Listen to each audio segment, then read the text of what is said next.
Politburo agrees to that. But right now, we are optimistic, and this is probably closer than we've ever been before. Kudlow speaking on Fox's special report with Brett Baer. President Trump and Chinese President Xi expected to meet later this month. U.S. stocks inching lower as investors wait on confirmation about those U.S.-China trade talks. Stocks closed the day with modest losses, a day after the major index posted their worst drop in nearly a month. And that was as investors were concerned about the global growth. And Dow fell 13 points yesterday. The NASDAQ slipped 1. Carmen Roberts, this is Fox News. The GCC Votech Class of 79 is back. Join them on April 27th at the Onward Beach Hotel for a night of dinner, dancing, skits, and reminiscing. It's been 40 years since graduation, so take advantage of this once-in-a-lifetime chance to relive the memories. There's also a memorial mass on Friday, the 25th, at the Santa Teresita Church. Be there at 5:30 for candle placement in honor of classmates who've gone before. Tickets for the reunion on the 27th are on sale for $40 a person. For details, find Connie Kittigwas and Nicholas at 488-6108 or Kathy Diaz, 777-3243. Viva 79ers! Experience the Take Care difference. Take Care members can count on accessing a high-quality, credentialed network of on-island providers, including the convenient one-stop FHP Health Center and urgent care, access to an extensive off-island network of providers, and the island's largest offering of free fitness classes and health education programs. You can count on Take Care to deliver comprehensive, accredited insurance coverage and quality health care when and where you need it. Take Care. Our island, your health plan. Learn more at takecareasia.com.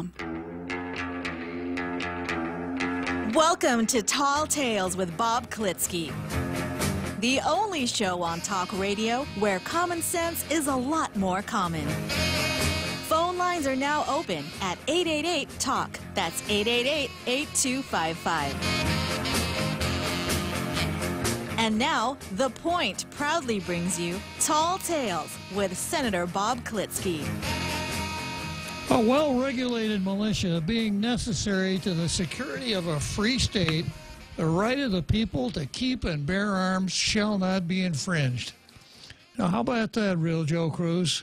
Welcome back, sir. After all those weeks and Tall Tales not being here, I still can remember the Second Amendment. That was off the top of your head, too. Yeah, it was.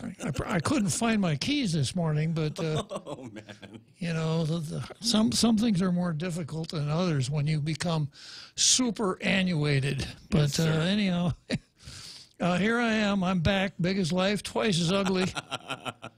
And having a severe case of withdrawal from Tall Tales. Boy, being gone from January 23 until today is a long time to go without any Tall Tales. Well, a lot of your listeners have been having a Bob withdrawal. Yeah, well, we can really dig in and make up for lost time starting today, right?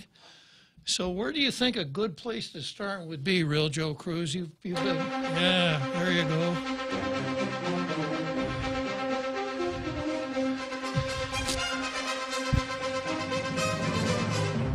Zemi Ikotni. It's our backwards play on, multilingual play on words that means meet the press. It actually means press the meat, but we turn the words around a little bit. And it's our version of meet the press. So the way it works is I look at the editorials from each of our daily newspapers and perform an autopsy, dissect, exploratory surgery, analysis, whatever you want to call it. And when I've decided which of the two is the better, I grab my coveted blue pencil and give that one a blue star. I have a shortfall today. I let the guest host of Tall Tales, Daryl Taggarty, use my blue pencil while I was gone, and now I don't have one. I do have this pen, though, that has blue ink in it, so that will have to be the functional equivalent of my blue pencil until I lay my hands on another one, or lay my hands on Daryl Taggarty, whichever happens the soonest. Kidding aside, I'm really grateful that Daryl was able to jump in here and take care of Tall Tales during the time I was gone. I'm only going to speak literally here rather than figuratively. It's a big pair of shoes to fill, not talking about any particular kind of literary capacity, but speaking exactly literally, I wear a size 14 shoe. Yeah. So Daryl didn't have to fill those. He probably came in his regular size shoes, and from what I've heard, did a pretty good job. So thanks again, Daryl. I'm really glad you were able to come in and take care of that for me. So let's start out today with the editorial from the Pacific Daily News. We need mayors to start issuing citations. And when I finish with this, I think you may agree with me that we need mayors to do a whole lot more than issue citations. And I will also ascribe a reason as to why we can't require them to do more than what they're doing, which in some cases is not very darn much. So this editorial says, for the overall good of the entire community, our island needs its mayors to start exercising their ability to issue citations to anyone for littering, dumping illegally, engaging in graffiti, or allowing dogs to wander unleashed. Mayors have long been authorized to enforce laws against public nuisances, and about 2 months ago they received for the first time citation ticket booklets and training from the courts. Now, the mayors have taken a rather interesting view of this new power and authority. A little historical background here.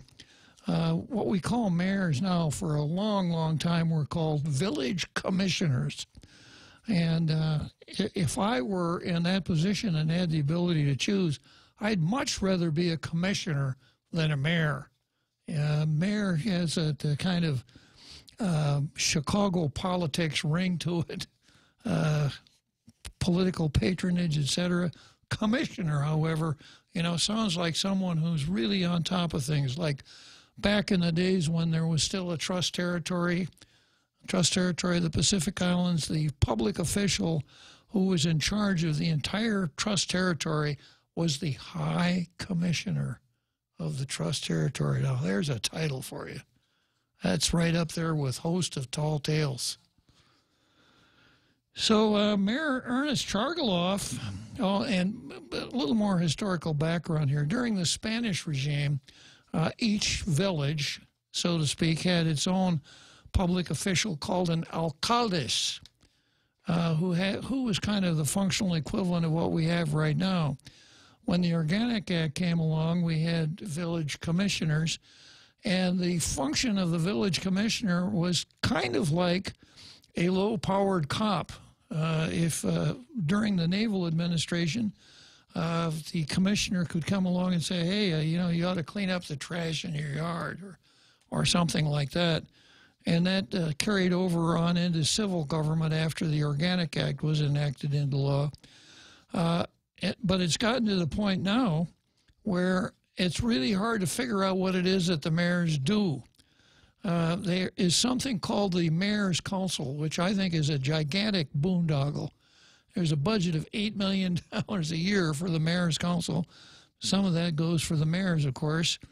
But they're a quasi-parliamentary body. They hold sessions, they adopt resolutions, but if you look at their enabling statute, they don't really have the authority to do anything at all, except hold meetings and perhaps present themselves with good media opportunities, and then get into fights with the rest of the government about who's going to do the Liberation Day celebrations, and be a government-sponsored lobbyist for gambling at the annual carnival, cockfights, etc. So as I see it, the job of a village mayor is to be the interface between the people in a particular village and our general government. So, for instance, if you have a street light that's out in your village and you pursue the usual channels and gotten the usual, oh, we didn't know that, thanks a lot, we'll get back to you, and waited the requisite 3 months for nothing to happen, your next avenue could be to call your village mayor. And it ought to be the village mayor who goes to the power authority or public works, as the case may be with streetlights, bangs on the table and says, hey, come on, fix that doggone streetlight out in my village. And the same thing with highways. You know, we believe it or not, I was very pleasantly surprised when I came back last night to find that there is actually a paved road between Dadido and Jigo. Yeah. So for years and years and years, the road, Marine Corps Drive between Dadido and Jigo, was a case of terrestrial jaff-jaff. You know, it's a little pavement here, some white holes, pavement, holes, etc. So then instead of fixing it, instead of milling it and replacing all the pavement, they came along and patched each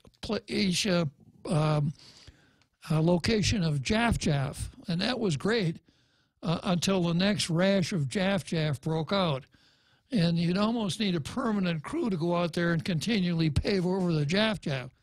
Well, something must have happened when I was gone. Maybe somebody said, you know, maybe if we get this road fixed, maybe there'll be something nice said about us on Tall Tales. Well, I'm going to say something nice. The road is almost completely finished. It's one ribbon of blacktop from Dadido to Jigo. No more jaff-jaff. They've done a lot of lining and marking, etc. It looks like a real first-class highway, which it ought to be because it is the main highway of Guam. So I would have expected the mayors of Dadido and Jigo to be out there pounding the table at Public Works or the governor's office or wherever, getting that doggone road fixed. I don't think it ever happened. So here's an example of the mayors not being interested in the trash situation in their villages. Mauricio Mayor Ernest Chargaloff and Mong Toto Mighty Mayor Rudy Paco said the Office of the Attorney General doesn't make time for petty crimes such as illegal dumping. Okay, so Chargaloff and Paco don't have time for petty crimes. I guess they're out there catching bank robbers and kidnappers and major criminals. Chargaloff characterized it all by saying, it's a waste of time. So the call to action here from the Daily News, what it really comes down to is a fear of losing votes. If a mayor cites a resident for an unleashed dog or illegal dumping, they may lose that person's votes as well as the entire family's votes. Most mayors work very hard for their communities. Now, the Daily News has to say this, you know, otherwise they're going to appear like they're the host of Tall Tales. They often go far above and beyond what's required of meeting their duties because they want to help those who need it. But all of us deserve to live in clean neighborhoods free from marauding packs of dogs and the eyesores of graffiti. Exactly right. So I would expect that the mayors would find the time to try to make their villages look, for want of a better word, pretty.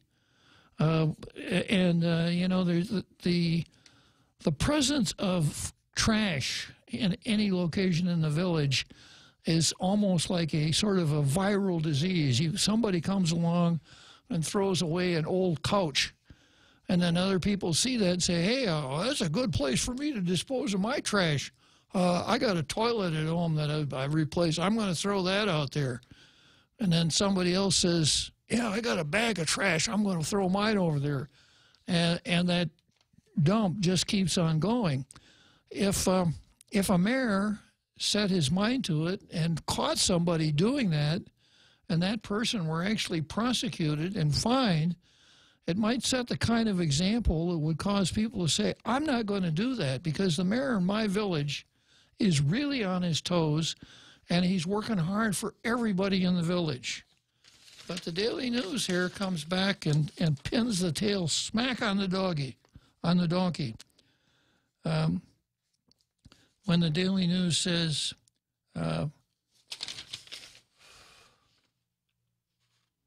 some mayors said that if people who get tickets challenge them, it would really mean that mayors would be required to appear in court. Oh, horror of horrors. Which in turn would result in having to have less time to take care of the more pressing needs in their villages. But here's where the Daily News really pins the tail on the donkey. What it really comes down to is the fear of losing votes.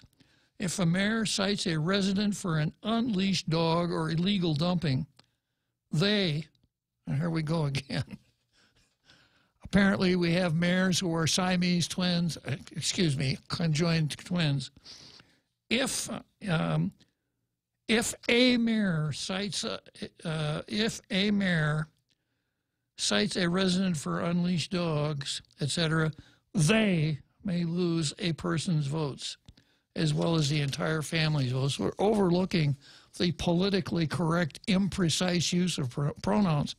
The Daily News is exactly right, that there's this sense that mayors must pander to the worst elements in the community in which the mayor serves, for fear of having someone give him the Atan Baba, or say bad things about him, or call a talk show and say, you know, that mayor, he gave me a ticket for littering, and all I did was throw my trash out beside the road. It just isn't fair. I'm not going to vote for that guy.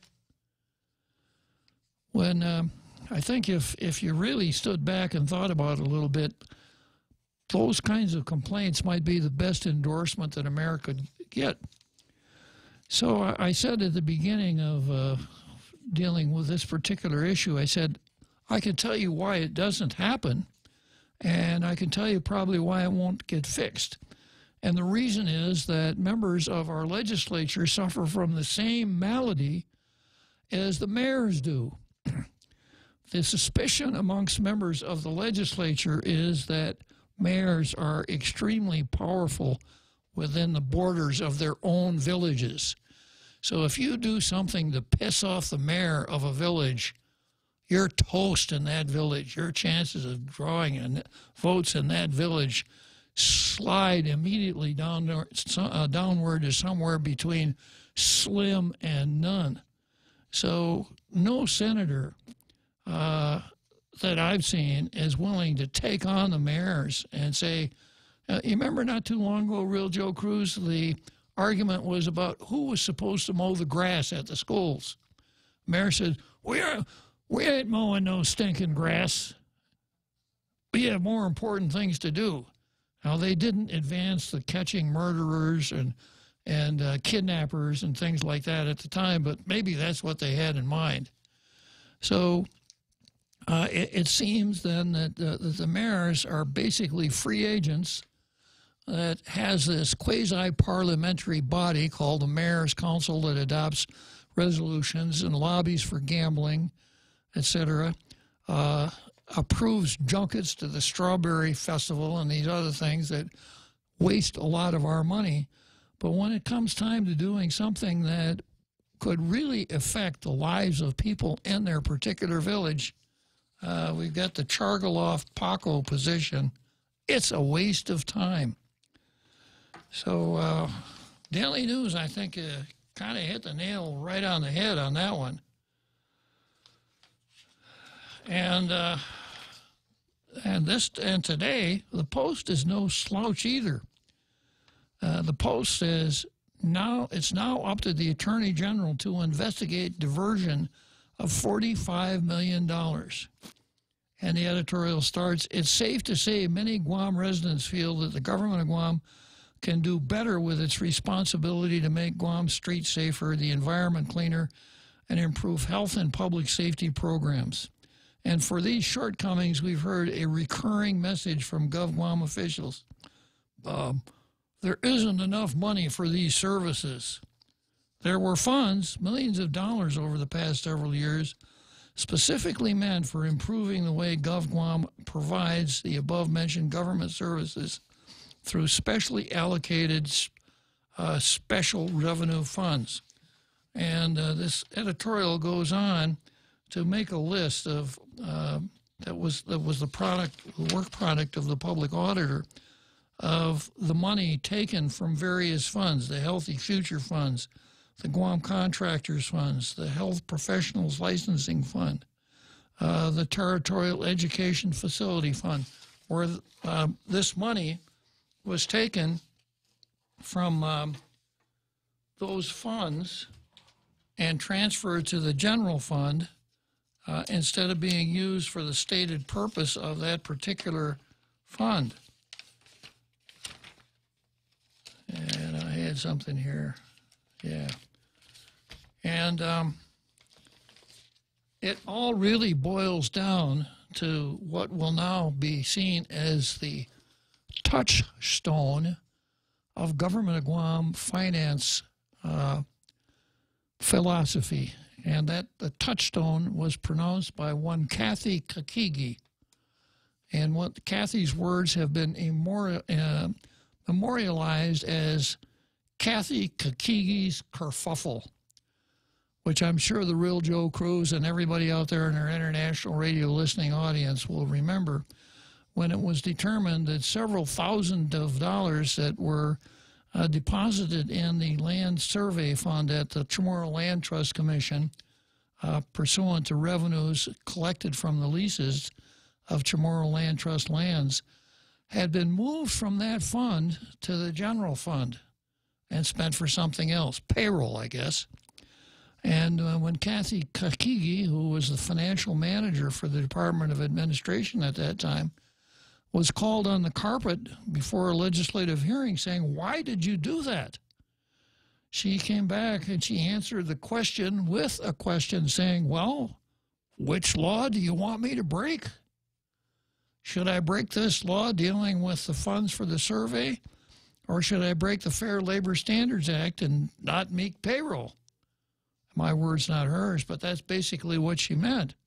Which law do you want me to break? And that's where we've been. So in order to continue to engage in Kathy Kakigi's kerfuffle, which I suppose I could brand as triple K, although if I did, I suspect some of my detractors would say, Bob's a racist. He's talking about the KKK on his radio program. But this goes on all the time, where the government of Guam plays a game of bait and switch.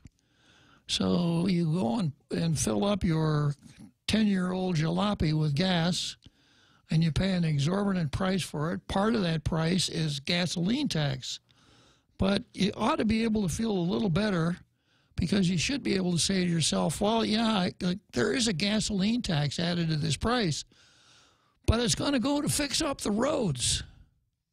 You know, and dreamers out there would say, someday all the roads will look like the road between Dededo and Jigo.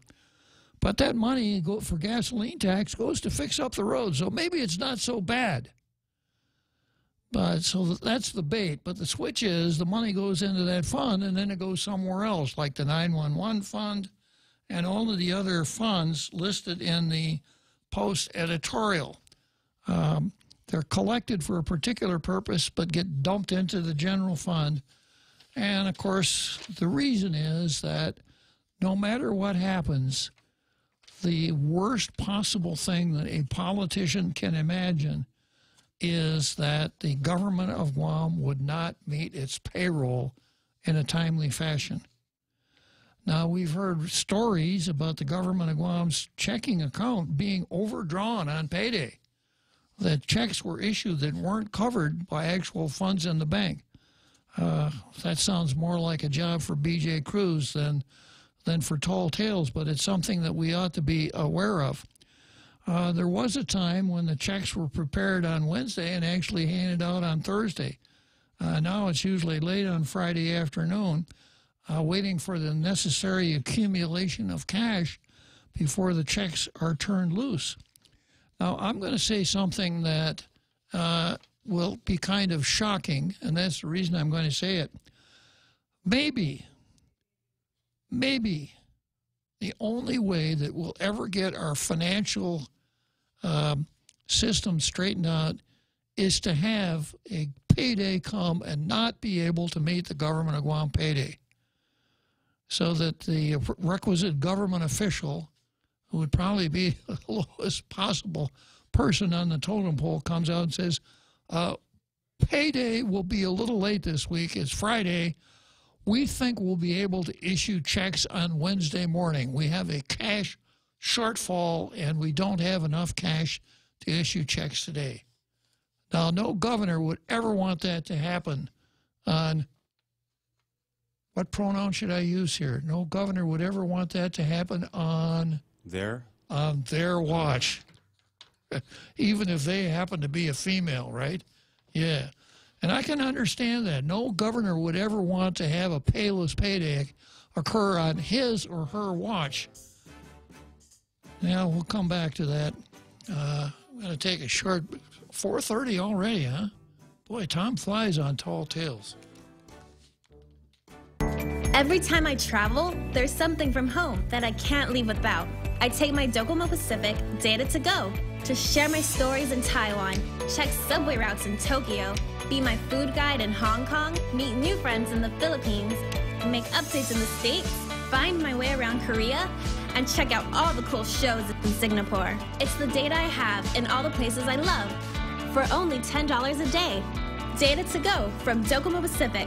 Better together. Shrimp and guacamole for Lent at Subway. The all-new shrimp and guacamole combines generous portions of whole shrimp and a spread of guacamole served on freshly baked bread, paired with vegetables cut fresh daily in restaurants and sauces that are sure to excite your taste buds. Hurry in, it's only available for a limited time. Other fresh Lenten flavors include the classic tuna or the mouth-watering greatness of our seafood sensation. Don't forget the Veggie Max, a delicious and tasty vegetarian patty. Visit any of our convenient locations today. At Subway, you make it what you want. Attention homeowners, MRE solar energy systems now come with battery storage for zero money down. This means that your home will have power even when the island power isn't available, like during power outages or during and after storms. The inconvenience of not having power for your home is a thing of the past. It's solar with battery storage exclusively by Micronesia Renewable Energy. Don't be left in the dark. Call 632-2613 for a free consultation. MRE, the smarter choice.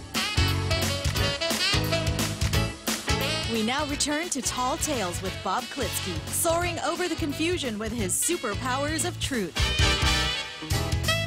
Call 888-TALK. That's 888-8255.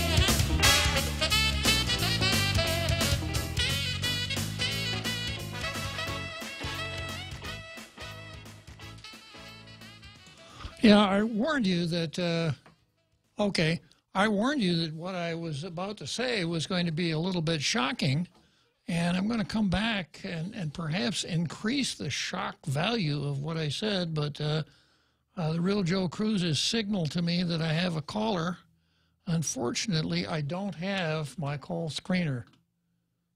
Boot it up.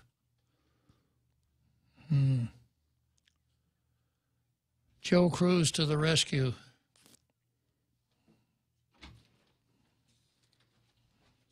For all of those of you out there who wondered what the real Joe Cruz looks like, now you know. Oh, okay. Thank you, real Joe Cruz. Yeah. Okay. I see the number, but I don't see a name, real Joe Cruz. Oh, okay. Well, we'll just move right along here to Mr. 888. Hello, sir. Hello. Hey, Senator, welcome back. Hey, it's good to be home. Both of those editorials, I guess, hit me with, leave me somewhat incredulous. One, the mayors, they want responsibility, they want this, they want that, but then it's like, oh, I'll have to do that?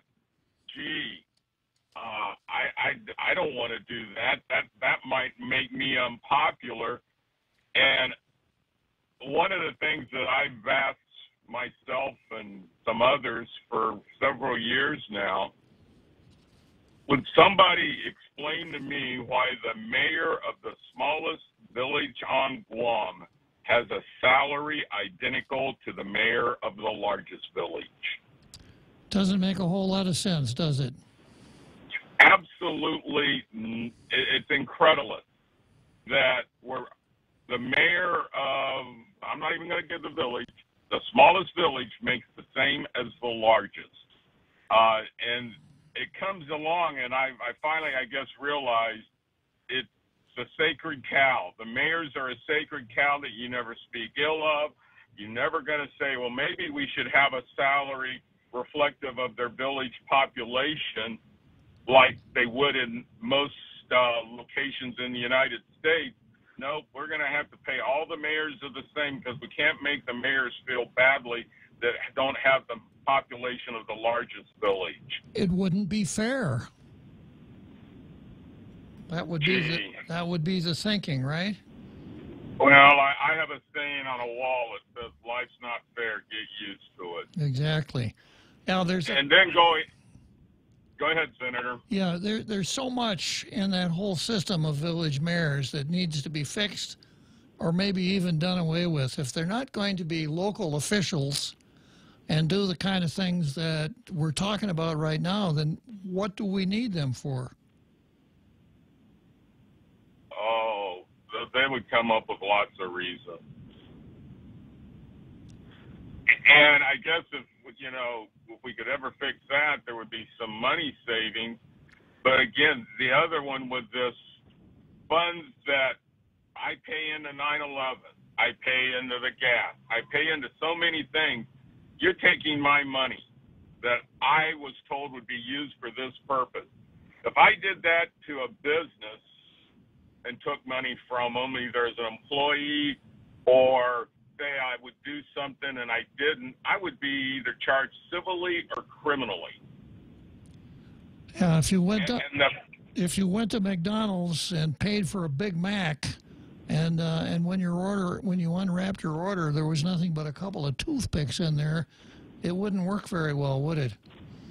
No, and so I want to know, I would like to see people having to answer to criminal charges for taking my 911 money, to taking my money that I pay for the recycling fund, the road taxes, all the things that I have to pay for that you say that we need, but you don't use it for that purpose. For me, that's a flat-out criminal act. Well, criminal. I think you and I are on the same wavelength there. Before I left, I talked a little bit about the 911 and the ruling from the Public Utilities Commission that money had to be paid back. And Byrne, the Director of Administration, says, yeah, we can pay it back. And one of the editorials said, well, that's good. Now we're going to pay it back, and that's the way things should be. But it's not really, it really didn't fix anything, because there was nothing to stop someone else from doing the same thing again. And by paying back the $3 million that was taken out of the 911 fund, we're just taking that $3 million from some other place. So until it's kind of like with the litterers, unless there are a couple of public examples, it's not going to change.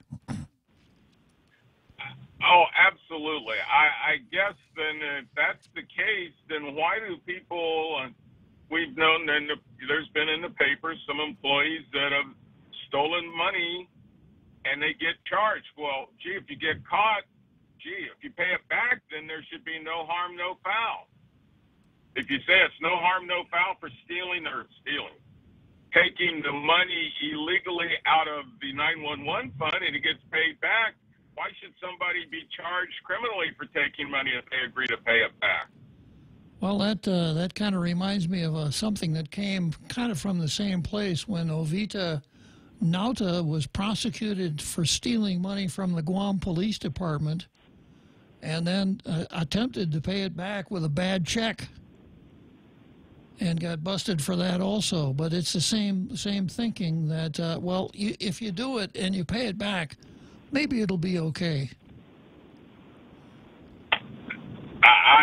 Like I said, Senator, both of these just leave me absolutely speechless that nothing has been and probably nothing will be done for the money and for mayors that, want responsibility, but then they don't want to go through with it because of various reasons, known only to themselves.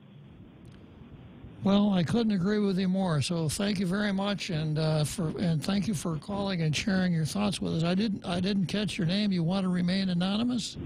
I'll be anonymous today. Okay, I'll call you Andy then for short. Okay, Mr. Anonymous. All right, sir. Good talking to you. So long. Bye. Okay, and well, we're going to quit jacking around now, I guess, because I got another caller here that's going to tell me that more than likely is going to once again tell me that I don't know Jack. Right, Jack? Hey, Bob. How you doing, my man? Really good, Jack. Oh, welcome home. Good to be back, Jack. Yeah, cool name. Could spell it both ways, backwards and forwards, just like our budget. There you go.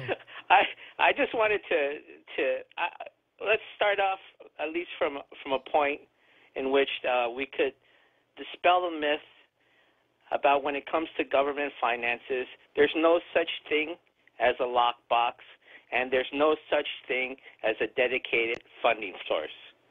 I think if we start educating the listeners and the voters to move away from these myths, that probably solves like 2/3 of the problems that we have with financing in the government.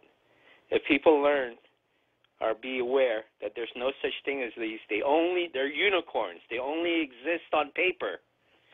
But in practice, in reality, as professionals have testified, you can't really lock the hands of the legislature when it comes to funding or defunding. That's in their power to do so. Exactly. The only way you could come close to something like that would be to have a constitutional provision with a constitution that requires public input to amend. But absent that, the legislature could lock the box today and come up with a statute tomorrow that not only unlocks the box but does away with the box.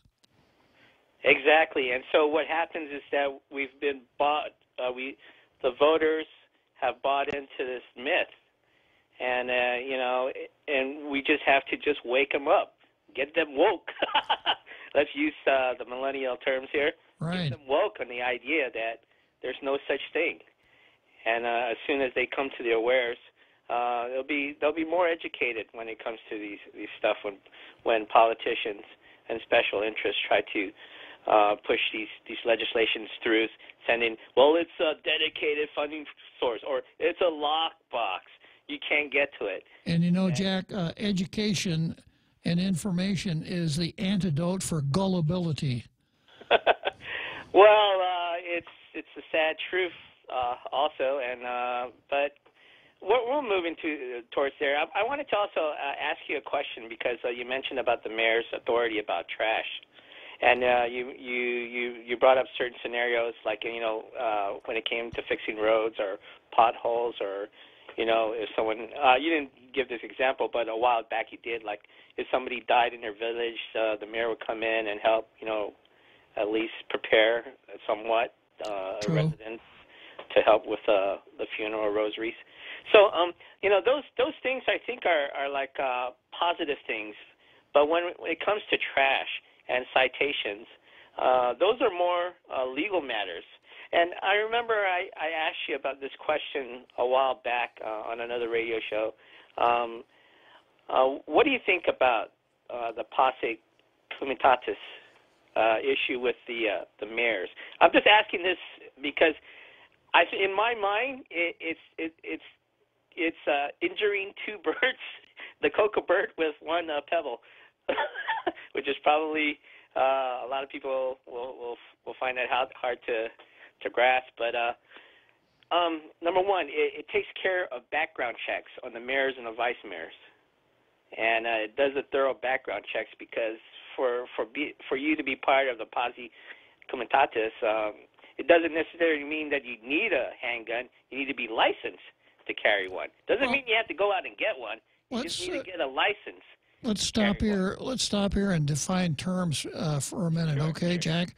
Now, of course, everyone that's listening here on our international radio listening audience is familiar with the Tall Tales posse. Yes. That I occasionally will send out on various missions to accomplish important objectives for Tall Tales. Exactly, and I was only part when there's beer involved, but if there was no beer involved, I wasn't part of that posse. But go ahead. High standards indeed, Jack. So posse comitatus, two Latin words that mean power of the county. And if you're a Western movies fan, like I am, you'll remember that in an awful lot of Western movies, the sheriff would swear in a posse, and they'd go riding out into the boonies to catch the bad guys. And that's how we ordinarily understand the term. Now, we have done away with that concept here by statute, but in the absence of a statute, in some jurisdictions, if a law enforcement officer asks you to help him, say apprehend a criminal or something like that, and you don't, that's a crime in itself. It's not the law here, but it is in some jurisdictions. So if we're talking posse comitatus, then what we would be talking about in the context of mayors is the mayors designating people to help them with their law enforcement chores. And you know, I could see some benefit in doing that, sort of like a police reserve or a village guard or something like that, so that Chargaloff and Paco can go out and catch murderers and kidnappers and bank robbers and all these other things instead of screwing around with litterers and graffiti artists. Is that what you meant, Jack? Yeah, but you know, not in the sense of the high crimes and stuff like that, but just for the regular, enforcement of you see a crime happen, just be able to, not even a citizen's arrest, but just be able to be designated to write a citation like these parking enforcers do. And also, do you remember the Mayor Petey? Didn't the Mayor Petey used to drive around a vehicle with a siren on top of it and pull over people that were speeding? This is the late Ben Gumatauto, may he rest in peace, who actually pulled somebody over for speeding in Petey Village, and he got a lot of press out of it. But the Attorney General said mayors are peace officers, and he had the power to do exactly what he did. Yes. And in Ben's case, he not only had the power, but he had the inclination. I guess he wasn't busy out chasing murderers, kidnappers, and bank robbers like the rest of the mayors, you know. Yeah, but just in a sense, like we're trash is not really that high of a crime, but it is a crime that is prosecutable, and you could go to jail for it. So I don't know. I think maybe just a little bit more of people being aware. It is a big problem. I don't think it's the one that rises to the level of legislation, but I think it should be the mayor should be empowered to do so. I understand what you said about they might be losing votes or something, but to really tell you the truth, the people that throw the trash out like that sort of a grievance, they have to go out to the jungle and subvertly do all these sorts of mischiefs. I don't really think they're voters. I kind of find it hard for these people making their way to the voting booth, but maybe maybe they are. But it's hard for me to imagine such a trash violator, a white goods violator, going out and actually do that. I think most of these people that commit these sorts of petty crimes, if going to the voting booth got them a day off or some sort of time off, I can understand. But if it tinges of what they do on a daily basis, I don't see them making it to the booth. But who knows? But I just wanted to breach that subject about posse comitatus, and not necessarily in high crimes and high misdemeanors, but just in basic, law enforcement such as trash. Like, how many times you traverse up and down Marine Corps Drive and see a citizen flick their cigarette outside their door, Yeah. Those sorts of things. Yeah, exactly. Well, Jack, it's been really fun talking trash with you today. Okay. Welcome home. Thanks a lot, Jack. I really enjoyed your counterpart there that took your place. I just didn't have the time to call in at the time. Okay. Good talking to you, Jack. Okay. Bye.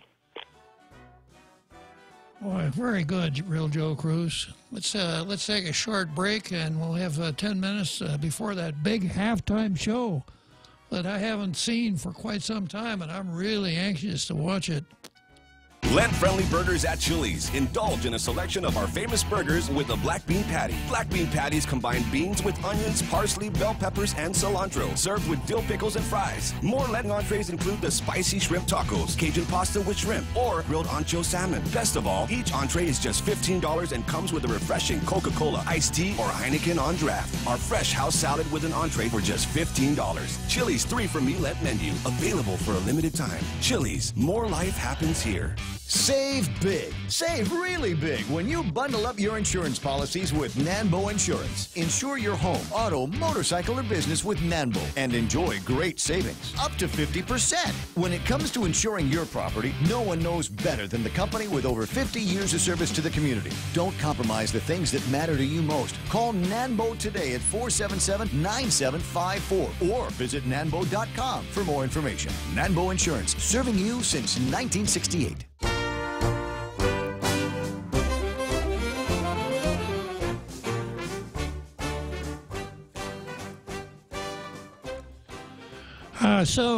We jacked around a little bit with the subject of trash. Jack and I talked trash there for a little while, and I did promise before I took those calls that I'd come back to the idea of the special funds and the hijacking of special funds, and the shocking statement that I made that perhaps until we actually have a day, a government of Guam payday, when the checks aren't issued, we're not going to be able to turn the corner on this. Because if that ever happened, if the governor's spokesman had to come out on Friday and say, yeah, I know it's Friday, I know it's payday, and I know everybody's expecting a check, but we spent all our money, and we don't have enough money in the checking account to issue all the checks, so we're not going to issue the checks until we have enough money. And our latest guess, our latest forecast is that we will have sufficient funds to issue payroll checks on Wednesday or Thursday or whenever. Until that happens, people won't see that the whole Kathy Kahiki kerfuffle only leads to more Kathy Kahiki kerfuffle, because the farther down this road we go, the easier it becomes. So long, the way to lull the population into a false sense of security is to make sure we always make payroll. Then we can play fast and loose with $45 million worth of special funds. We can do the bait and switch. We can do the which law do you want us to break. We can do all that stuff. And it's not really going to sting that very much, because we'll make payroll and everything will be fine. So this is where I would once again introduce one of the Latin maxims that are kind of the foundation of the tall tales thought process. Fiat justitia et ruant cele, which means let justice be done though the heavens fall. In other words, be fiscally responsible though the heavens fall. Don't go robbing special funds and doing all of these shenanigans in the short term so that we can have payday on time. When it's potentially against the law, it's certainly bad fiscal policy, and it's addictive. The more we do it, the more we tend to do it. So the parting thought here is that fiscal discipline won't come so long as the popular myth is in place that, well, they had to move those funds around because they had to make payroll. As long as we think like that, then Jack will be absolutely right. The whole lockbox idea is just like a unicorn. It exists in people's minds, but there really is no such thing. So two really good editorials today, and here I sit with no blue pen. I could use 2 blue pens today, but I'm going to take my ballpoint pen, which is blue ink, so I think it still counts.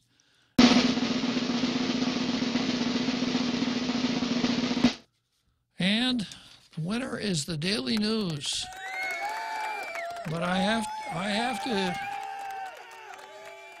you know, I'll get into this when I get into the card, but sometimes it's no fun being the judge. Because when there are winners, there are also losers. Okay, so that's it for the card. I'm sorry, for the Demi-Cottony. And we turn from that to the card. And ironically, the first item on the card is Gain versus Judge Berdallo. And then I've got Marsh versus Titano. And I've got Firebugs versus Will Castro. Mark Mendiola versus the legislature. And then some holdovers that I didn't get to before I left on my vacation, like AOC versus Trump. And I did talk about this, Gabbard and Hirono, Mazie Hirono versus the Knights of Columbus, etc. But let me jump right in here with GAIN versus Judge Berdallo. GAIN is an acronym, and it stands for Guam Animals in Need. And it's a wonderful organization. They have a shop up in Jigo. And if you ever find a stray dog or a stray cat, even one that's injured, and your sense of mercy and compassion grips you, take that dog up to GAIN, and they will treat it very kindly and very humanely. They do a lot of good work, and it's a charity that is very worthy. So I'm going to take a position that is what some would be anti-GAIN, but my animus is not that I have any bad feelings about GAIN at all. I have really good feelings about GAIN. But I think we need to talk about the Pugwa case and Judge Berdallo's decision in the Pugwa case, which came up on the 11th of February, and I felt so strongly about it that I was checking on schedules for airlines to come back here so I could do a tall tales on it. I wish I were there because I want to get my 2 cents worth in on that. So I guess better late than never. I hope that what I'm about to say would make a certain amount of sense. But by way of review, there was a gentleman who we found, he was not a gentleman. There was a radio, so I can't really use a proper descriptive term, but a person, and their name was Gerald Wayne Cruz II. I guess it's happened before. A frightening thought. You'd think that one is more than enough. Gerald Wayne Cruz, and the facts turned out that Gerald Wayne Cruz went and walked around his neighborhood and shot people, a dog and a cat. Shot him in cold blood. And there's a suspicion that it may have been more than that because other dogs in that same neighborhood died of gunshot wounds. Well, Gerald was caught and prosecuted. And when he was prosecuted for animal cruelty. And his attorney, Public Defender Service Corporation, moved that the animal cruelty charge be dismissed. I'm going to hold you in suspense on this one until after that big halftime show that we have coming up now with the marching band, the cheerleaders, the drill team, etc. And we'll come back to Gerald Wayne Cruz II after the big halftime show.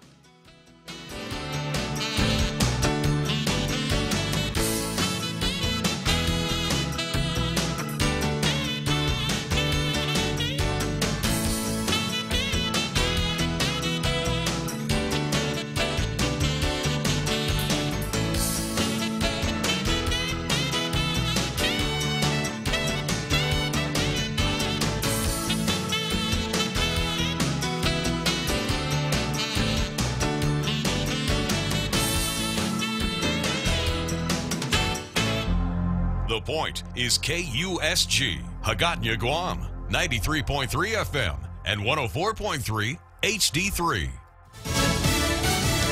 A surge of immigration arrests at the border. I'm Carmen Roberts, Fox News. The chief of Customs and Border Protection says the system is at the breaking point.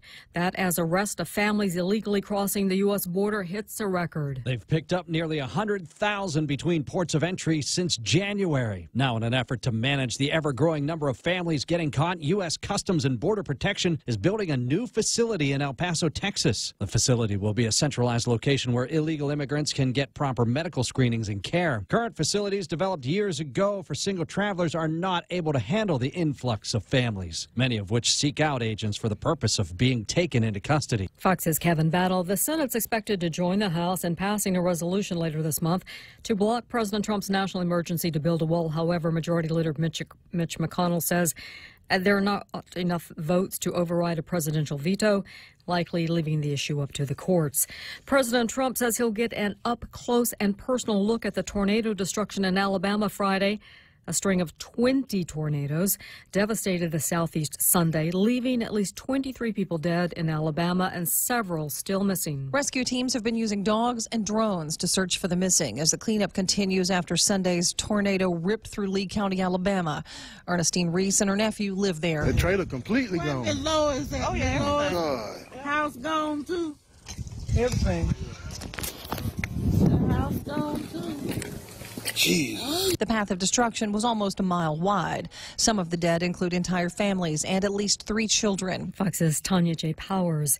And satellite images show North Korea appears to be restoring a rocket launch site that it had dismantled as part of its disarmament pledge last year. This is Fox News.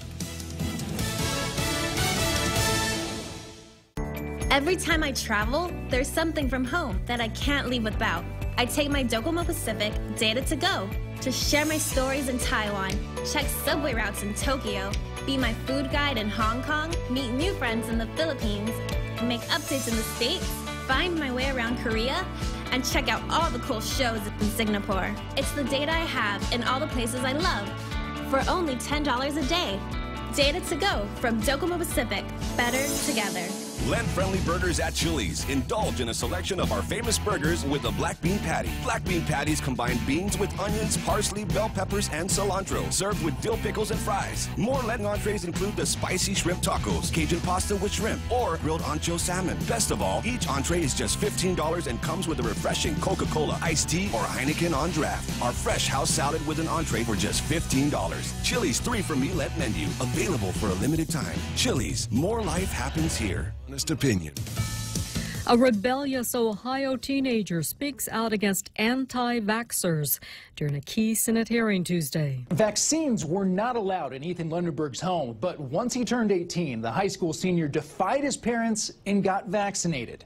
He testified about that decision to a Senate committee investigating outbreaks of preventable diseases, describing his mother as an anti-vaccine advocate who taught him the drugs cause autism and brain damage. My mother would turn to anti-vaccine groups online and on social media, looking for her evidence in defense rather than health officials and through credible sources. Government health agencies have long said that vaccines are safe and effective for the vast majority of people. But medical experts said misinformation about vaccines, including its links to autism, is causing some parents to opt out and creating a potential health crisis. Fox's Garrett Tenney.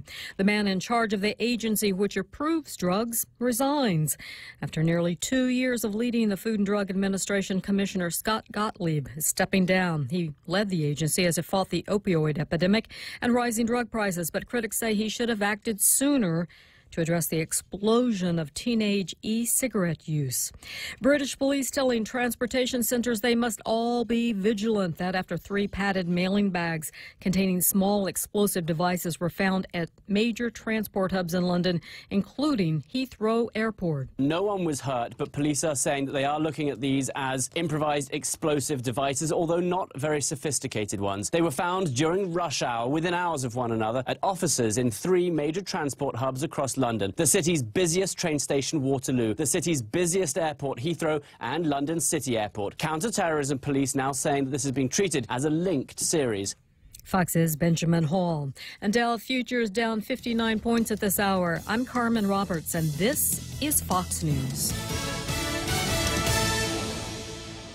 Experience the Take Care difference. Take Care members can count on accessing a high-quality, credentialed network of on-island providers, including the convenient one-stop FHP Health Center and Urgent Care, access to an extensive off-island network of providers, and the island's largest offering of free fitness classes and health education programs. You can count on Take Care to deliver comprehensive, accredited insurance coverage and quality health care when and where you need it. Take Care. Our island, your health plan. Learn more at takecareasia.com. There's a reason every day a Guam homeowner is getting a solar system installed by Micronesia Renewable Energy. It's because MRE is the most trusted name in solar. With more solar energy solutions than any other solar company on island, homeowners have a choice to go solar for zero money down or take the path to ownership. Whichever way, it keeps our skies blue and your pockets green. And with the most experienced solar technicians and an energy production guarantee, there are no worries. Call 632-2613 for a free consultation. MRE, the smarter choice.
So, it's a great halftime show. I really, really missed it, and it feels so good to be up here in the grandstand watching that halftime show again.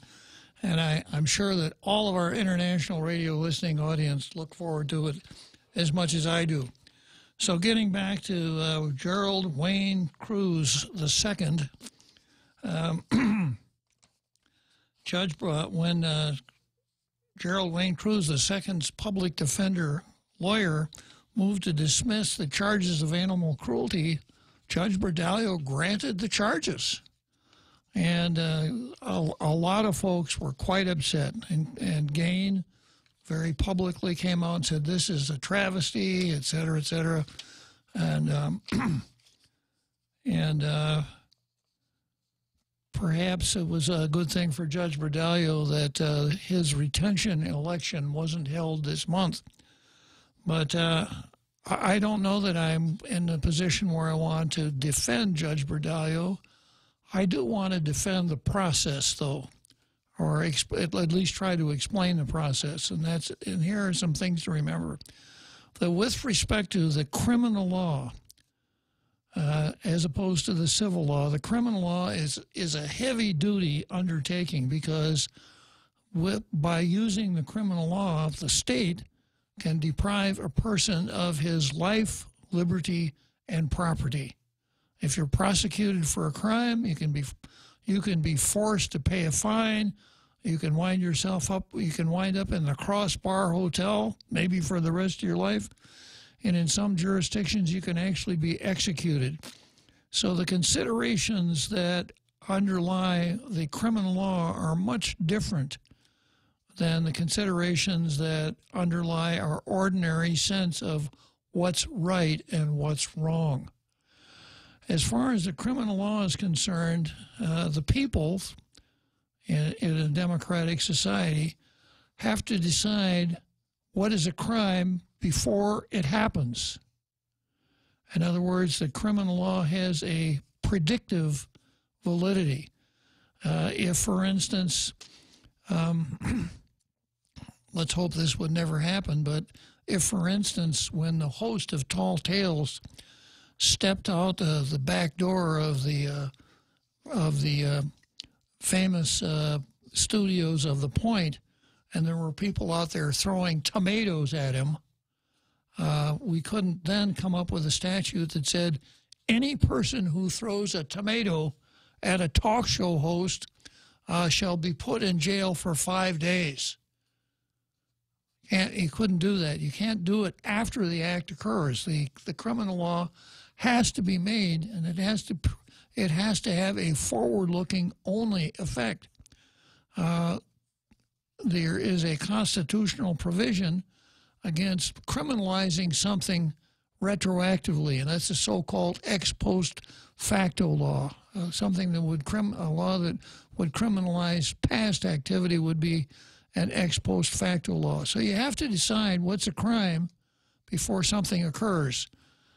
And when an event occurs, no matter how bad it makes you feel, no matter how much it tightens your anal sphincter, if it isn't a crime at the time it occurs, you can't make it a crime later on. The legislature can't do it, and certainly a judge can't do it, and we shouldn't even countenance a judge doing that. So in this particular case, let's go to the charges, what Cruz was charged with doing. He's accused of shooting and killing a neighbor's cat in May of 2018 and a neighbor's dog in September of 2018. The people have charged him with animal cruelty as a third-degree felony, meaning that he is charged with intentionally, knowingly, or recklessly causing serious physical injury to animals, cruelly causing their death, or torturing them. Defendant argues that the indictment is deficient because it states only that he shot the animals, not that he cruelly killed them or tortured them as required by our law.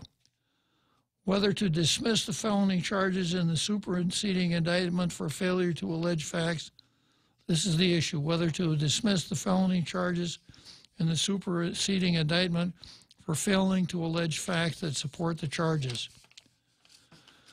A person is guilty of first-degree animal abuse if he intentionally, knowingly, or recklessly causes serious physical injury to an animal, cruelly causes its death, or tortures it.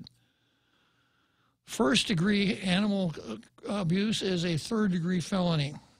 Torture is an action taken for, quote, primary purpose of inflicting pain. Animal in these statutes means a domestic animal or a household pet. Guam statute does not define cruel or cruelty, but Back's Law Dictionary defines cruelty as the intentional and malicious infliction of mental or physical suffering on a living creature, especially a human, abusive treatment, or outrage. The Supreme Court of Guam has stated that an indictment is sufficient if it contains the elements of the crime charged.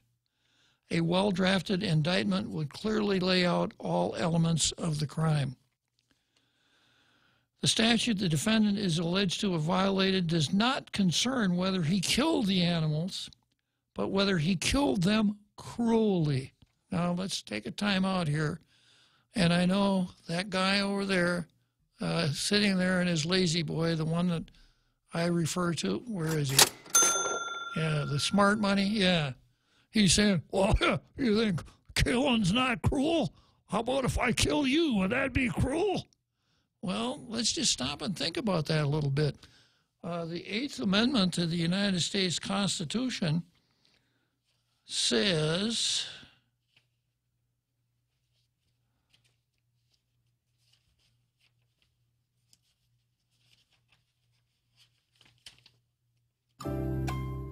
excessive bail shall not be required, nor excessive fines imposed, nor cruel and unusual punishments inflicted. Now, at the time the Eighth Amendment was adopted, the death penalty was on the books. And a lot of states still have the death penalty on the books. A lot of the states will execute a person if he's convicted of premeditated murder. Obviously, the challenge, the constitutional challenge would have been made that, hey, you can't do that because killing people is cruel. Well, it's not. So cruelty does not mean taking the life of someone or an animal. That's not cruelty. And that's what Judge Bordallo is laying out here in his decision. The statute defendant is alleged to have violated does not concern whether he killed the animals, but whether he killed them cruelly.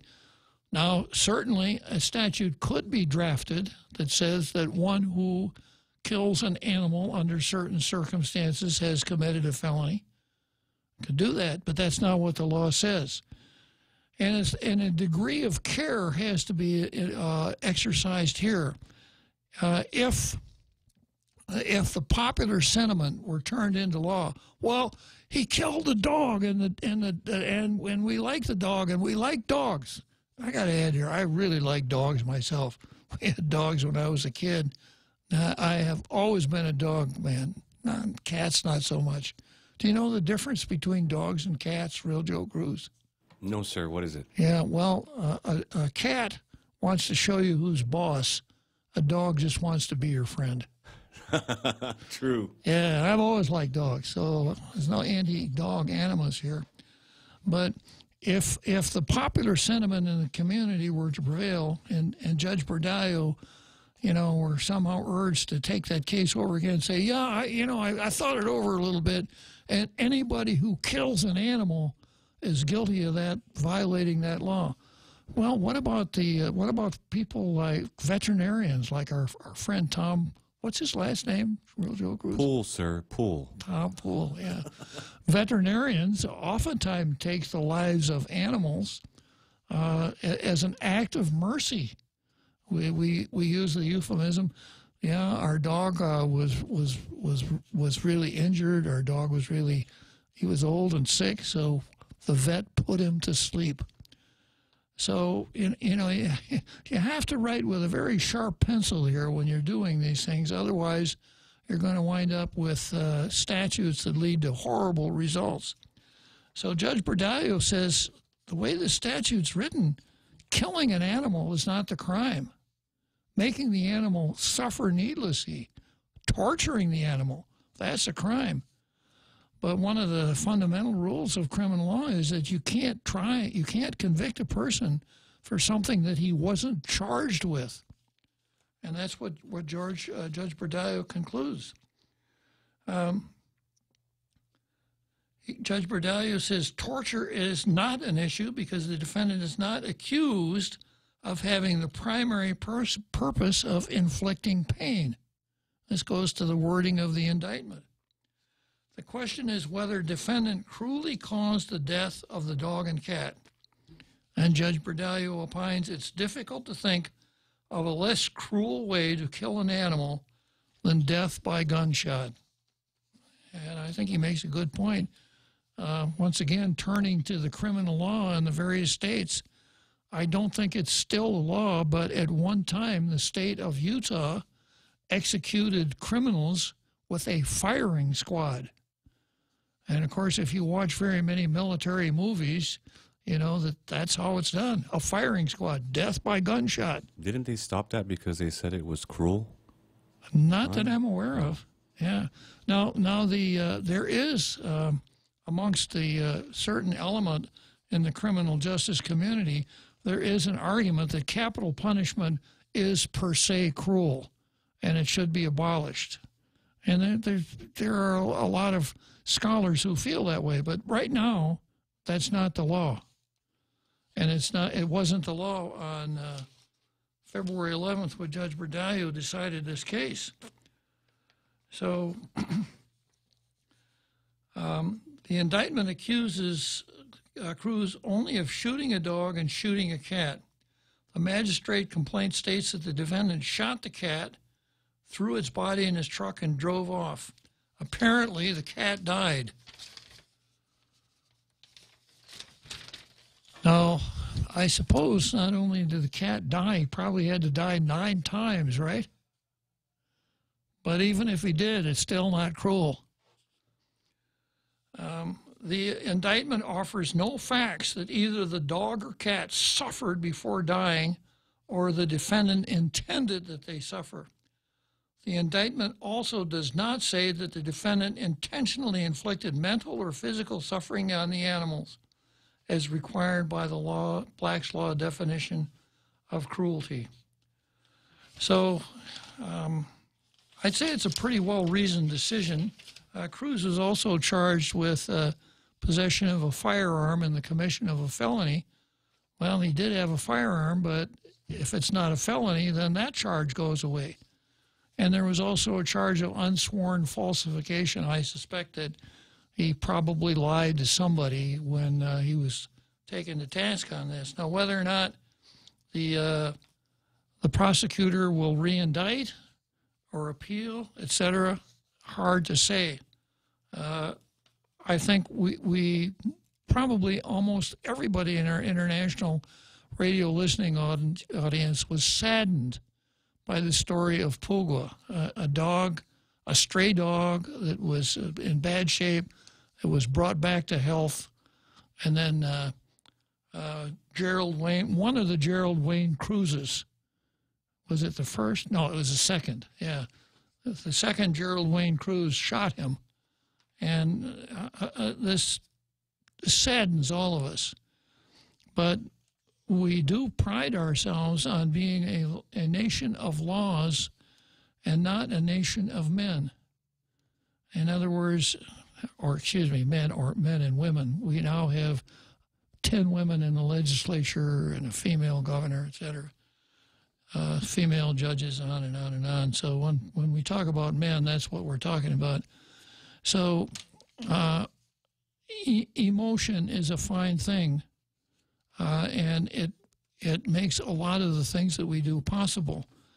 But it has to be very carefully watched when we're talking in terms of the criminal law and violations of the criminal law. So do I think Gerald Wayne Cruz II is entitled to some sort of good citizen award? Absolutely not. Do I think that he should be convicted on the charges that were in the indictment? No. I think that Judge Berdallo hit the nail right on the head.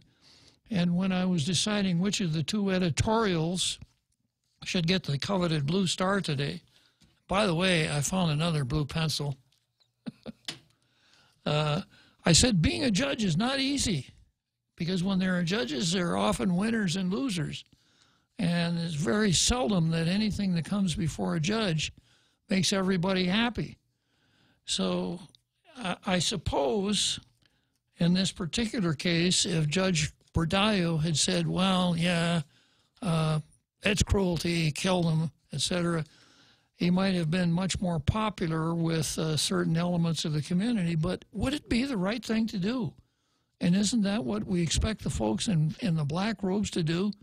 To set aside their emotions and deal only with the facts and the law before them, and not substitute their own values for the way they think cases ought to come out. So much for that. I think it's probably a good time for me to go through the Facebook comments here, and everybody, so many are welcoming me back. I ought to return the favor. So we got Rico Blancaflor. Welcome back, Mr. Bob. It's good to be back, Rico. Daryl Taggarty. Welcome back, Bob. I wonder if Daryl is saying that because he's really glad to see me back, or from a sense of relief, saying I won't have to go and do that at 4 o'clock every afternoon. No, I'm just kidding, because I talked with Daryl this morning, and I think he enjoyed his tenure here on Tall Tales. Who couldn't?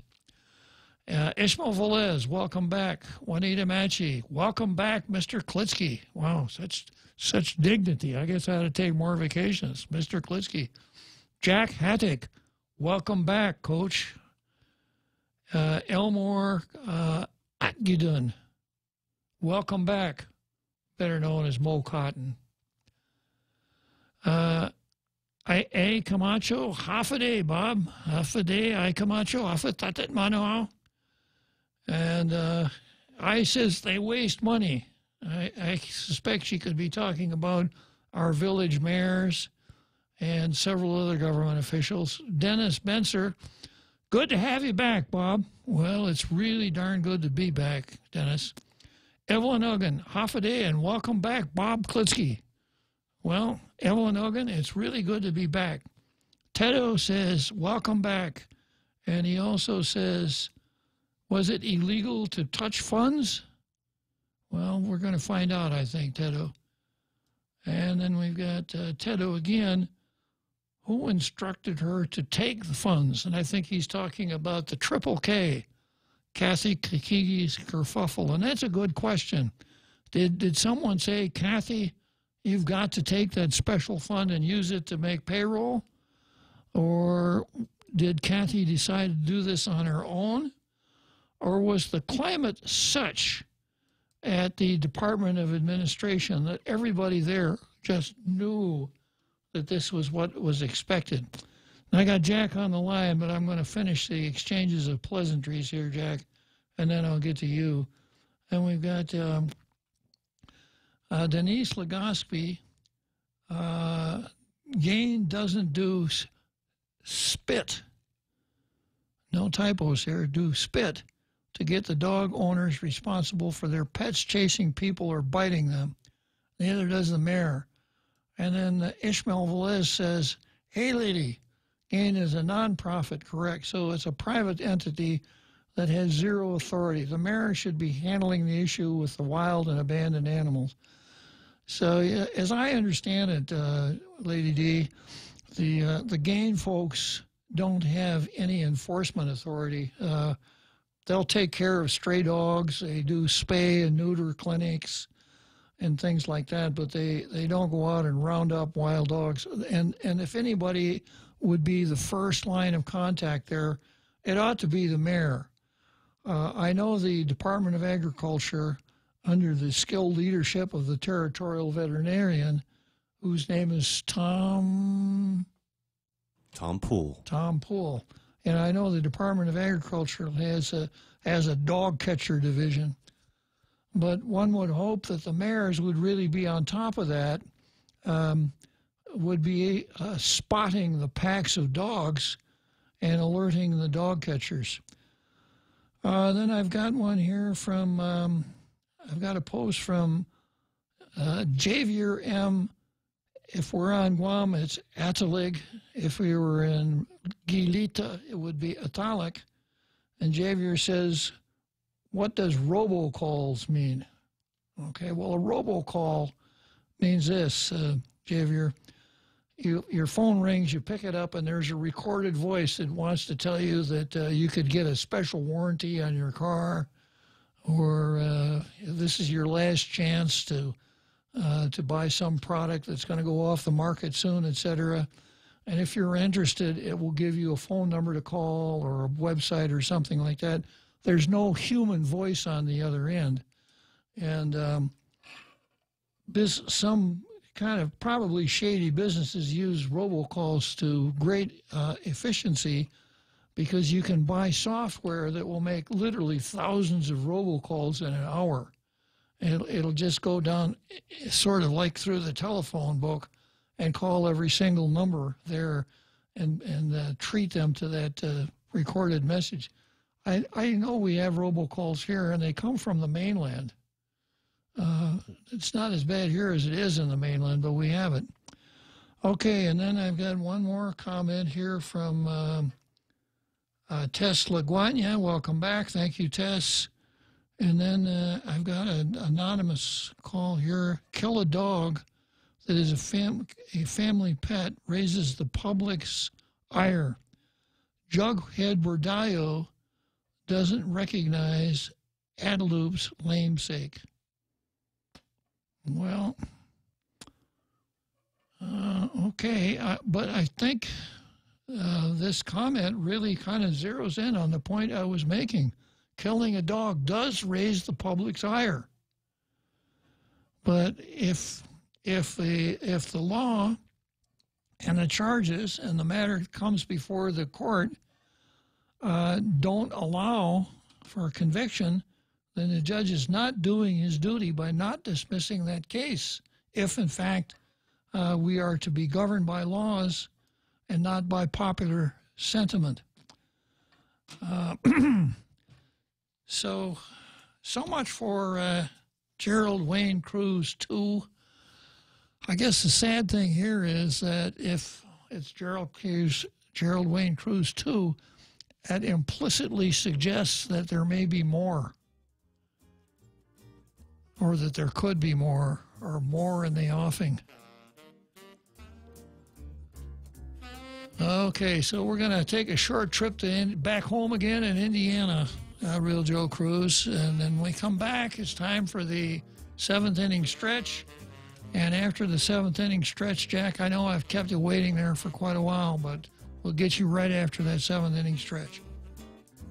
The GCC Votech Class of 79 is back. Join them on April 27th at the Onward Beach Hotel for a night of dinner, dancing, skits, and reminiscing. It's been 40 years since graduation, so take advantage of this once-in-a-lifetime chance to relive the memories. There's also a memorial mass on Friday, the 25th, at the Santa Teresita Church. Be there at 5:30 for candle placement in honor of classmates who've gone before.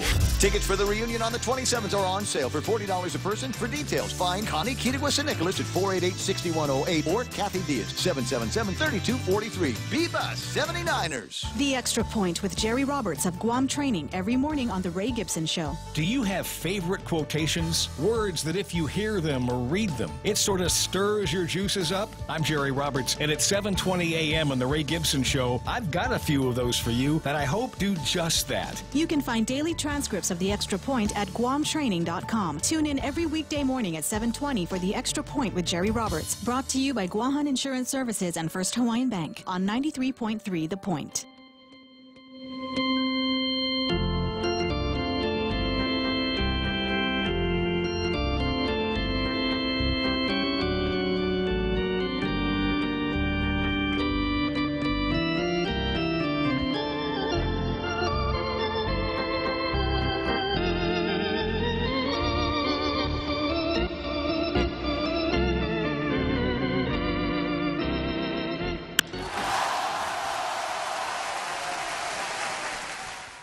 Yeah, the point, as you were, the 7th inning stretch at one time was a good opportunity to describe the heroics of Jack Haddock out there on the diamond, over-the-shoulder catches of long, hard-hit fly balls, diving catches of Texas leaguers, hard-hit balls to the center field fence, etc.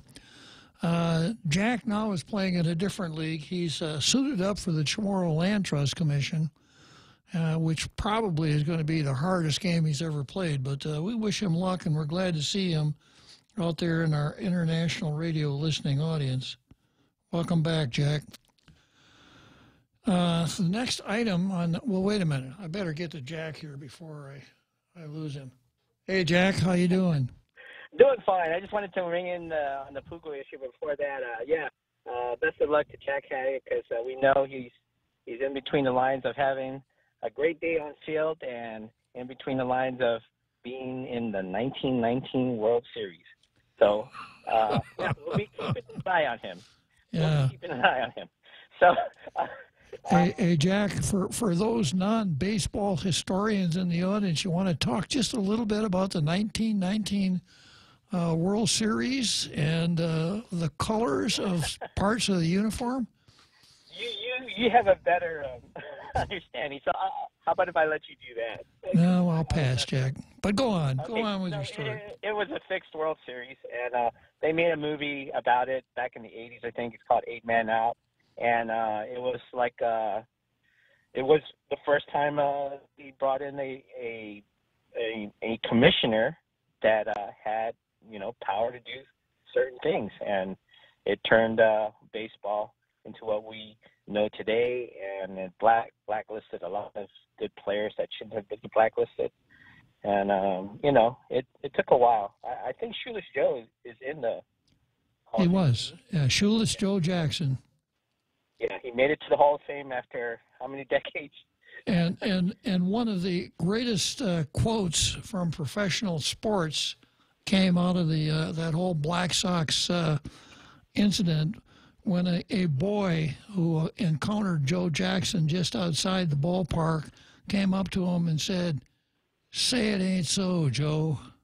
Yes. Oh wow. Yeah, that was a different time.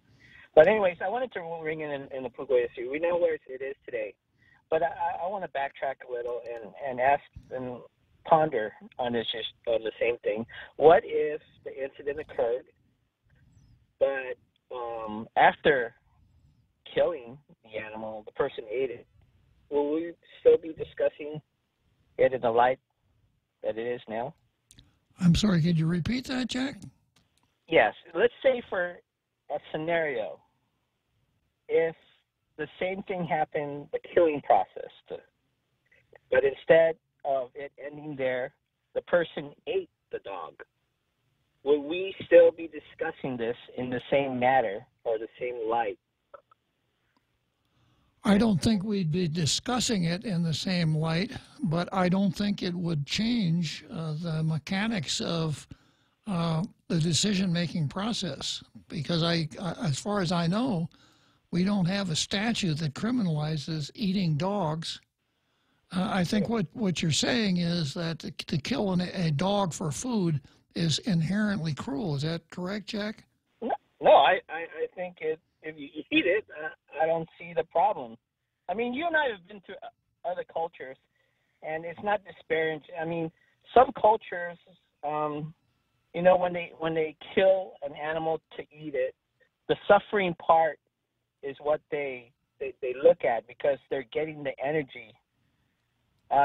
Supposedly, this is how it was explained to me, that, from a Western perspective, how could you cruelly kill an animal? And from another perspective, the one that's doing the killing, well, no, their energy, that type of energy, that warm energy, we inherit that energy from this kind of slaughtering or this kind of killing. So, for me, it is kind of cruel, but, what if the scenario was this is the way that it happened? I don't think we will be discussing it in the same way. I don't think that it raises that emotional level. I think it sort of numbs it that, hey, maybe, not all killing's the same. And I take this from experience, because here in Guam, on the ranch, when we kill a chicken, we just, wring its neck. It wasn't until I went to the States, and a farm in the States, they use a hatchet. And I thought that was cruel. Thus the saying, Jack, that he ran around like a chicken with his head chopped off. Yeah, it's a gruesome sight. I said that's awful. I mean, we don't do that. We don't do that on Guam. We just simply snap, and then we take the feathers off, and so.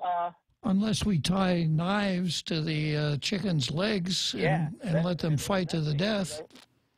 Yeah, and that's a total different issue than whether the knives are laced with something else, or whether the cocks that are doing the fighting are on steroids. That's a different story altogether. But I'm just wondering if, because I understand the cruelty. I don't understand the torture part. I understand the cruelty because we reflect it on the animal, our human nature, our human feelings and emotion. But from the torture part, when a cat dingles its prey, or you understand, when it plays with the mouse before it slaughters it, it's not thinking about torture. I mean, these toys that they buy their dogs, the squeaky toys, you know why it makes that squeaky sound, right? It's the sound of torturing. You're torturing a little animal, and it makes that sound. And they they think it's cool. I don't know. They think it's fine, but it's hard for me to raise that level of awareness even when it comes to humans. And I'm just reflecting on the abortion issue. We don't hold the same light, to the baby in the womb, and it just makes me wonder. I just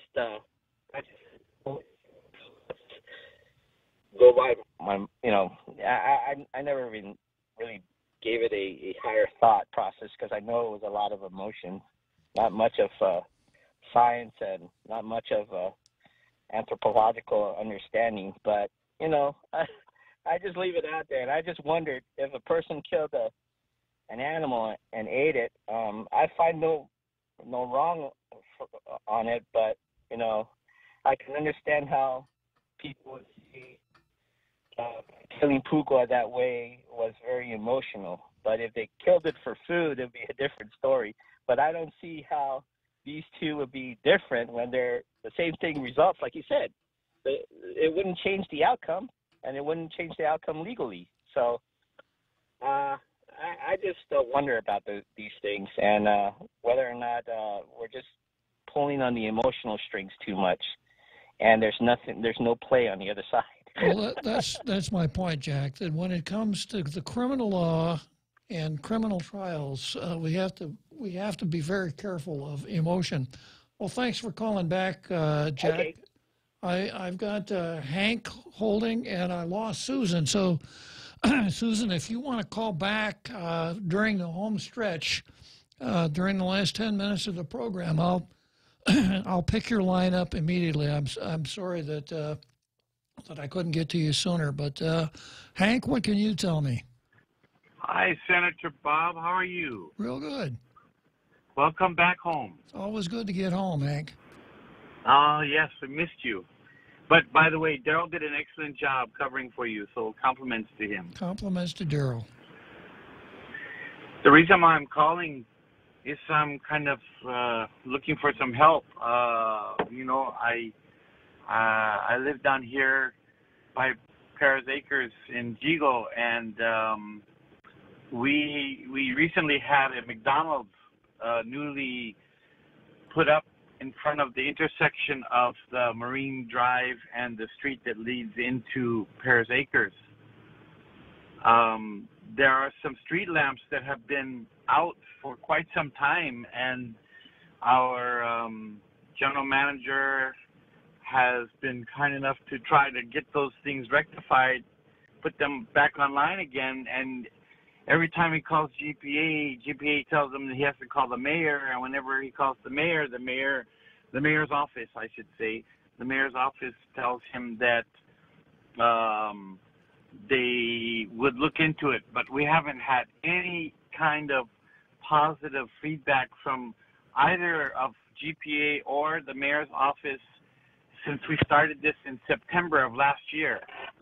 I wonder if you were listening to at the beginning of the program, Hank, when we talked about Meet the Press and the editorial about the mayors? No, I'm sorry. I wasn't able to listen. Yeah, well, the mayors cannot be bothered with trivial matters. And the way I read the editorial and the quotes from Mayors Chargaloff and Paco, when it comes to the things that perhaps you and I would expect them to do, they see it as a waste of time. Perhaps they have to engage themselves in more important activities like catching bank robbers and kidnappers and things like that. I see. Yeah, so I'd really like to say, I'd really like to defend the mayor of Jigo, but I got away with words, but even that one is a loss to me. I don't know how I could do that. That's kind of funny, because if that's the case and the mayors feel that this is a waste of their time, then why does GPA tell us that we have to go to the mayor's office to get these things taken care of? Yeah. Somebody's not talking to each other. The left hand and the right hand are not talking to each other. That means the citizens who are going to get in trouble and have accidents on the main streets because they're too dark or their garbage not picking up because the dogs are getting to them, then who do we go to? And why are these people being elected? Good points all, Hank. Very good points. I wished I could be of some assistance here. I think you've taken a good step forward by bringing this forward to our international radio listening audience. The mayor is an elected official, and if he can't be bothered with taking care of his constituents, that's something that we might want to remember should he decide to run for re-election. Oh, I'll be remembering this because I don't ask for very much. Okay, Hank. Well, good luck and keep working on that one, okay? Will do, Bob. Well, thanks again, and you take care. We'll see you out. Okay, Hank. Thank you.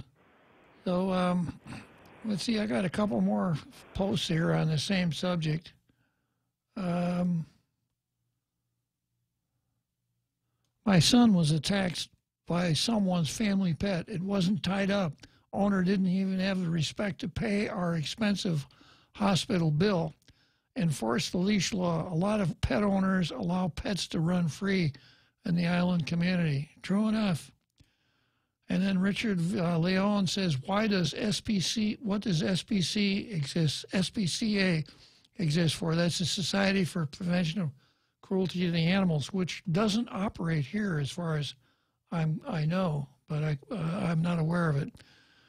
Ted Lewis, hi Ted, and Simon Sanchez, mayors determine where to place streetlights, not GPA. Okay, well, Simon, I know exactly what Hank is talking about here, and that's this, that there's a street called Chelan Lahuna that leads from Marine Corps Drive back towards Paris Acres, and there are 2 streetlights on that street that have not been lit for years. And what Hank has said is that he has called GPA and asked that those lights be fixed. And someone at GPA has told him, well, you have to talk to your village mayor. And talking to the village mayor, you know, that really takes some doing. You could call the office of the village mayor, and we're kind of back to robocalls. Probably get a robocall that says he'll get back to you, but that's about as far as you could get. So, see, I got another call here. I got Mo Atgidun on the line again. So, Mo Cotton, good afternoon. Good afternoon. I wasn't going to call today because I want to give you time to get your regular callers in, but that last caller, unfortunately, I had just the opposite experience. I went to GPA because we had no street lights in Jonestown where I live, and I went to GPA and said, you know, this is a pretty popular street. A lot of cars go by. I walk my dogs twice a day on that street. I'd like to see some lights, and they said, go see your mayor. And so I went to see my mayor, and guess what? Within a year, we had street lights. Now, I would question why. It isn't that GPA's duty, but at least I followed their instructions, and I got my street lights there. I think maybe it's a waiting period. Well, Simon Sanchez says that who's as one of the commissioners of the Consolidated Commission on Utilities, says GPA is responsible for maintaining the lights. He says that where the lights go is not GPA's responsibility. Apparently, it is the mayor's responsibility. Okay, well then that makes sense. And I got my street lights, and I'm so happy because they're on every pole. And now when I walk with my black clothes on and my black dog, everybody can see me. Well, just let's give credit where credit is due. Who is the mayor that worked this miracle for you, Mo? In Tamooning, I'm sorry, I can't remember her. You can't remember her name? Yeah, Let's see. How does that go? I'll never forget what's his name, right? Anyhow, Mo, I'm glad it worked out for you. And Simon Sanchez, we're talking about Chalon Lahuna in Jigo. That's where the inoperative lights are working. So thanks a lot for sharing, Mo. And when you remember the name of that mare, post it here. I'd like to give that person a verbal pat on the back after. All right, I will do that. After some of the things I've said about mares today. So thanks a lot for calling. Yeah, she did come through. Okay. So okay, and welcome back. Thank you, Mo. Bye-bye. Okay, so maybe that'll hold us then for a while on dogs and streetlights and things like that. We've got the home stretch coming up in how many? 57 seconds, Real Joe Cruz?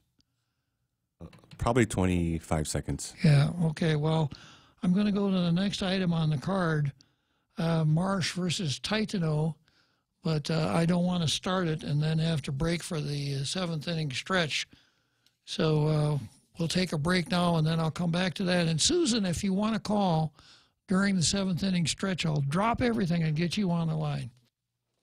Shrimp and guacamole for Lent at Subway. The all-new shrimp and guacamole combines generous portions of whole shrimp and a spread of guacamole served on freshly baked bread, paired with vegetables cut fresh daily in restaurants and sauces that are sure to excite your taste buds. Hurry in, it's only available for a limited time. Other fresh Lenten flavors include the classic tuna or the mouth-watering greatness of our seafood sensation. Don't forget the Veggie Max, a delicious and tasty vegetarian patty. Visit any of our convenient locations today. At Subway, you make it what you want. Save big. Save really big when you bundle up your insurance policies with Nanbo Insurance. Insure your home, auto, motorcycle, or business with Nanbo and enjoy great savings, up to 50%. When it comes to insuring your property, no one knows better than the company with over 50 years of service to the community. Don't compromise the things that matter to you most. Call Nanbo today at 477-9754 or visit nanbo.com for more information. Nanbo Insurance, serving you since 1968.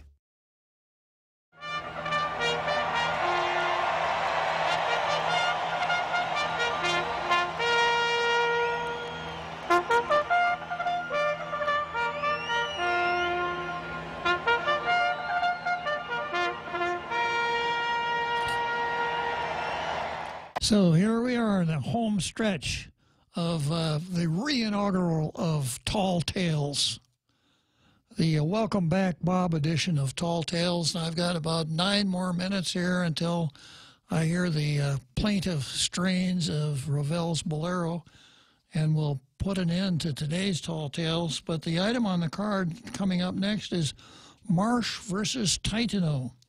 And this comes from a KOAM news story from yesterday titled Marsh, Marsh-Titano, Marsh, parenthesis, Titano, question mark. And it's all about the life and times of Kelly Marsh, who calls herself Kelly Marsh or Kelly Marsh Titano, et cetera, et cetera. This is the same Kelly Marsh who was kind of put on report by Lisa Natividad with respect to the Chamorro the Chamorro Commission on Self-Determination. And Kelly Marsh Titano is not of Chamorro ancestry, so she can't serve on the commission pursuant to statute.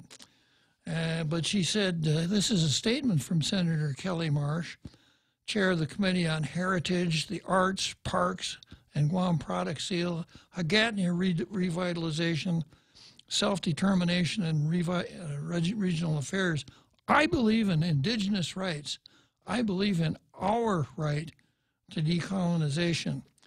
And then Lisa Natividad, who is of the Chamorro persuasion, comes back and talks about Marsh Titano and says, there's certainly a fine line between supporting and recolonizing, and is suggesting that Marsh or Titano, Marsh and Titano, etc., are colonizers, which is probably the worst thing that anybody could call you in these days of identity politics. So I don't know if the nomenclature creativity here is a result of Natividad's criticism or if it has another source, but Kelly Marsh Titano does bill herself as Kelly Marsh hyphen Titano, and Kelly Marsh with her name Titano in parentheses. Now, she did run for the legislature, and she was elected, proving up one of the points that I've made on Tall Tales before, and that is that a person of the Howley persuasion who mounts a serious campaign for public office has a pretty good chance of making it if that person is a serious candidate. She was a serious candidate, and she won. Now, conventional wisdom would tell you that, well, you know, over 30% of the voters are Chamorros, so, you know, you're not Chamorro. In fact, the first time I ran, I was told I was wasting my time. Hey, Bob, you teach Chamorro? Oh, no, you cannot win because you're not Chamorro. And I don't think that's ever been true, and I don't think it was true in my case. But is billing herself as Kelly Marsh hyphen Titano, is this an attempt to appeal to kind of like pander to a certain part of the electorate? Maybe to counter the criticism of Lisa Natividad? Is it something that ought to be embraced by others? More importantly, did I make a mistake when I ran for the legislature the first time around in 2002? Should I have called myself Robert Klitzkie hyphen Palomo? Or Robert Klitzkie parenthesis Palomo? Or Robert Palomo parenthesis Klitzkie? Well, we'll never know, because I ran and I won just being, you know, Klitzkie, which is not exactly a classic Chamorro name. Or else I could have used my family name, you know, my Na'an Familia, my Na'an Querido, and I could have run as Robert Klitzkie C. Loca, in a Familia Loca. Well, anyhow, got a caller on line one. Let's see what he thinks about this subject. Good afternoon, caller. Yeah, this is Bob Kelly. Just wanted to say she married Tyrone Titano, and before she even ran for senator, she had the name Titan. That was just like when my daughter married a local person, she took the name Rosario. I don't see that as pandering. That's kind of a traditional practice throughout the world. Well, if that is her name, if her name is Kelly Titano, that's one thing. But if it's still Kelly Marsh, that's something else, isn't it, Bob? Sometimes ladies keep their maiden name as a middle name or hyphenate it. You see that a fair number of times. I don't think it's playing back and forth. It's preferences. Yeah, oftentimes women do keep their maiden names. And one time we even had a gentleman named Richard Wittenbach who adopted the name Richard Wittenbach Santos. Santos, I know him, yes. Yeah. So it's a question that I pose, and it does tend to, you know, if it were one thing throughout, I wouldn't raise it. You know, if because she were married to Tyrone Titano, and she ran as Kelly Titano, I'd say fine. Or if she ran as Kelly Marsh, I'd say fine. You know, what's in a name? Perhaps not much. But when the TV news runs a story called Marsh Titano, or Marsh Titano in parentheses, it's the kind of thing we comment on here on Tall Tales. Well, I mean, I've seen, you know, non-political women in business and other places use hyphenated with their maiden and new name also. I think a lot of it's just when the woman gets married. So my wife took my name, Kelly. many, many years ago. My two daughters married guys and took their names. I think it's just a matter of preference. I wouldn't read You it. see, Bob, your name is Kelly, and that's why you're sticking up for Kelly Marsh. That's right. Good talking to you, Bob. Gotta go. Bye-bye.